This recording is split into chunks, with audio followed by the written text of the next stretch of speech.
Olá, meus amigos, bem-vindos ao Ruído à Solta e mais um Expresso com Ideias, hoje aqui num passeio matinal para refletir sobre o atentado que ocorreu no México, nas pirâmides de Teotihuacan, onde um indivíduo mexicano de 27 anos de idade sacou uma arma de fogo e disparou várias ráfagas de tiro sobre um grupo de turistas que se encontrava a visitar o local, acabando por atingir 11 pessoas, das quais uma turista canadiense que acabou por falecer, e há vários que tiveram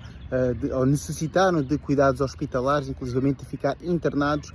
na unidade de cuidados intensivos após os ferimentos de bala. O indivíduo de 27 anos, claramente com problemas do foro psicológico, defendia que aquilo era um lugar sagrado de sacrifício humano e, como tal, estarem ali apenas a visitar e tirar fotografias e a rir, ele não achou por bem e então decidiu atirar sobre estas mesmas pessoas. Isto só mostra que o mundo cada vez está mais paranoico, que continua a existir muitas pessoas com problemas do foro mental à solta na sociedade. Claramente estas pessoas deviam ser mais observadas de perto e estas coisas me preocupam bastante.